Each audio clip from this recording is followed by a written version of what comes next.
اللهم إني أسألك حبك وحب من يحب. نحمدہ و نصلی علی رسول الکریم، اما بعد، فاعوذ باللہ من الشیطان الرجیم، بسم اللہ الرحمن الرحیم۔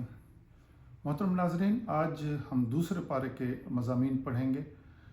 اس پارے میں اللہ رب العزت نے 4 باتیں فرمائی ہیں۔ نمبر 1 تحویل قبلہ، نمبر 2 آیات بر اور ابواب بر، نمبر 3 قصہ طاعون اور قصہ طالوت۔ یہ 4 باتیں تھیں۔ اب ہم ان 4 باتوں کی تھوڑی سی تفصیل آپ سے عرض کرتے ہیں۔ نمبر 1 پہ تحویل قبلہ ہے۔ ہجرت مدینہ طیبہ کے بعد نبی مکرم رؤوف الرحیم صلی اللہ علیہ وسلم نے تقریباً 16 یا 17 ماہ جو نمازیں اپنی جو ادا فرمائیں وہ بیت المقدس کی طرف پڑھی۔ محترم ناظرین، مدینہ طیبہ میں بیت المقدس چونکہ شمال کی طرف ہے اور مکہ مکرمہ جنوب کی طرف ہے، تو آپ رخ انور بیت المقدس کی طرف کر کے پڑھتے تھے۔ آپ صلی اللہ علیہ وسلم کی ہمیشہ یہی خواہش رہی تھی کہ اللہ رب العزت مجھے میرے جد امجد حضرت ابراہیم علیہ السلام کا جو قبلہ ہے کعبہ شریف، وہ مجھے اللہ رب العزت عطا فرمائے۔ اور اللہ تعالیٰ نے پھر اسی صورت کا جو سٹارٹ ہے سیقول الصفا من الناس ما واللہ، دوسرا پارہ، تو اللہ نے آپ کی وہ خواہش پوری کی اور اللہ نے وہ قبلہ تبدیل فرما دیا، اور پھر قبلہ وہی پرانا جو مکہ مکرمہ تھا وہ آپ کو اللہ تعالیٰ نے عطا فرمایا۔ تو اس کے بعد جو نمبر 2 پر اس پارے کے جو مضامین ہیں، ان میں آیت بر ہے اور ابواب بر۔ یہ مشہور و معروف آیت ہے، لیس البر ان تولوا وجوہکم، یہ سورۃ بقرہ کی آیت ہے۔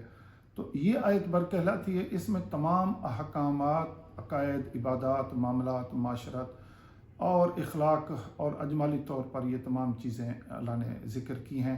ان کی جو تفصیل ہے پھر آگے آئے گی۔ اب آگے ہم جو ابواب بر ہیں ان کے متعلق آپ کو بتاتے ہیں کہ وہ کیا ہیں۔ ان میں محترم ناظرین، نمبر 1 پر صفا و مروہ کی سعی ہے، یہ بتایا گیا ہے۔ مردار خون کا بتایا گیا ہے، خنزیر کا گوشت اور جو غیر اللہ کے نام پر نامزد ہو اس کی حرمت بتائی گئی ہے۔ اس طرح نمبر 3 پر قصاص ہیں، اور نمبر 4 پر وصیت اور روزے کے بیان اور مسائل، اور پھر اعتکاف کے متعلق، پھر جو حرام کمائی کا مال ہے، حرام کی کمائی کی وہ بتایا گیا ہے، اور پھر قمری تاریخ کے متعلق بھی بتایا گیا کہ کیسے وہ ابتدا ہے، اور پھر جہاد اور حج اور انفاق فی سبیل اللہ اس کے متعلق بتایا گیا ہے۔ 12 نمبر پر ہجرت اور 13 پر شراب اور جوئے کے احکامات نازل کیے اس پارہ مبارک میں۔ پھر مشرکین سے جو نکاح تھے ان کے مسائل ہیں۔ 15 نمبر پر حیض میں جو جماع ہے اس کے متعلق منع فرمایا گیا ہے، اور پھر طلاق اور عدت، رضاعت اور اسی طرح حق مہر اور حلالہ اور اس طرح کے جو بقیہ جو سماجی مسائل ہیں وہ ان کے متعلق اس میں بتایا گیا۔ محترم ناظرین، نمبر 3 پر اس صورت مبارک میں جو ایک قصہ بھی مذکور ہے، اور وہ قصہ جو ہے نا طاعون کا ہے۔ یعنی کچھ لوگوں پر یہ طاعون کی بیماری آئی، کچھ علاقوں پر، تو اس طرح کچھ لوگ جو نا اس بیماری کے ڈر سے شہر چھوڑ کر چلے گئے۔ اللہ رب العزت نے 2 فرشتوں کو بھیج کر ان لوگوں کو موت دی تاکہ انسانوں کو پتہ چل جائے کہ کوئی موت سے انسان نہیں بھاگ سکتا، چاہے وہ کہیں بھی جائے، تو وہ موت تو آ جائے گی۔ تو کچھ عرصے بعد پھر اللہ تعالیٰ نے اس وقت کے جو نبی تھے ان کی دعا مانگنے پر اللہ نے انہیں دوبارہ زندگی دی، اور یہ صرف لوگوں کو بتانے کے لیے کہ موت جو ہے نا وہ برحق ہے، آپ جہاں کہیں گئے موت آپ کو نہیں چھوڑے گی۔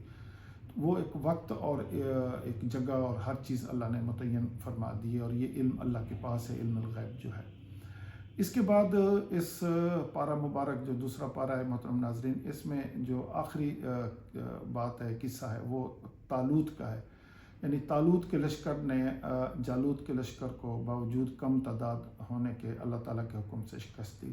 محترم ناظرین، یہ اردن کے شہر میں ایک جگہ ہے اردن میں، وہاں پر حضرت طالوت نے ان کو ایک جالوت کا جو ایک ظالم تھا تو اس کو یہ شکست دی، اور حضرت داؤد علیہ السلام نے شکست دی۔ اور یہ وہی ہے کہ جب اللہ نے مومنوں کو آزمایا اور یہ جب وہ نکلے تھے اس جالوت کے مقابلے میں تو اس وقت لاکھوں کی تعداد تھی، لیکن جب حضرت داؤد علیہ السلام نے ان کو کہا کہ یہ آگے نہر آ رہی ہے اور اللہ رب العزت ہم سب کو آزمائے گا، تو آپ نے یہاں سے پانی زیادہ نہیں پینا بلکہ ایک چلو کے بغیر کے برابر پینا ہے۔ تو سب نے سیر حاصل ہو کر پیا اور پھر وہ لڑ نہ سکے، اور پھر یہ ان کی تعداد 313 رہ گئی۔ یہ اس پارہ مبارک کے اہم مضامین تھے، اور صلی اللہ تعالیٰ علی خیر خلقہ محمد و آلہ وصحبہ وسلم۔